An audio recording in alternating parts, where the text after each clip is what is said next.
Kawasaki Barako. So ang issue po niya ay malalim na ang kanyang preno. Ganito po ang ating gagawin.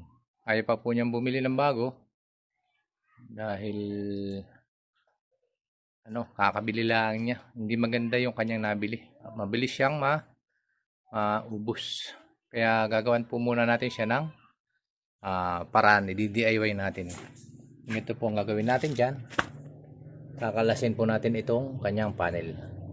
So para po makalas natin yan, tanggalin po natin itong tornilyo dito, tsaka itong naririto sa tusir para may baba po natin ang panel, tsaka po itong yan nasa brake rod. Okay, para po makatipid tayo at hindi po tayo bilili ng bilis. Okay, nakikita po sa inyo kung paano ang ating gagawin. Ayan po, nakalasa po natin itong kanyang panel. Makikita po natin ay medyo manipis na talaga yung kanyang brake shoe. Ang gawin po natin dito, hilahin po natin dito. Ayan, saka dito sa kabila. Ayan. Okay, ganyan lang po pagtatanggal ng brake shoe.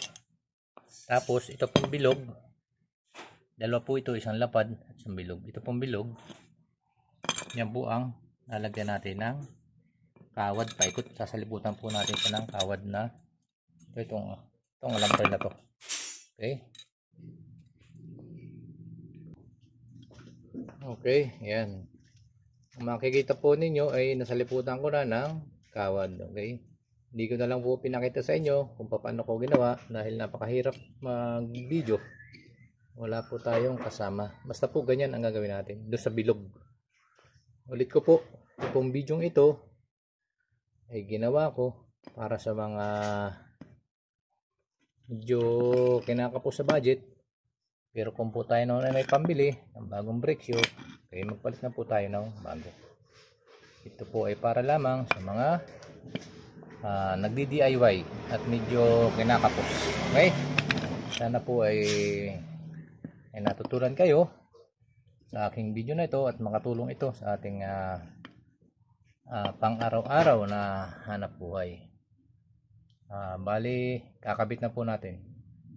Okay, ganito po ang tamang pagkakabit ng ating brake shoe. Bubuka po natin sila ng magkaganyan, kabuka. Saka tamang pagkakabit ng brake shoe. Magkaganyan po.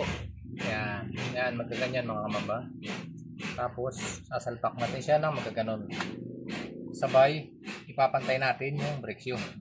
Tapos tukukin natin.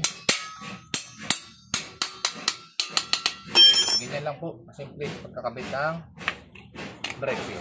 Okay, hindi po ng isang nagiging dahilan ng paghina ng ating preno, yung mga gabok sa ating brake panel. Kaya kailangan po natin yung bugahan ng hangin. Yan. Yan.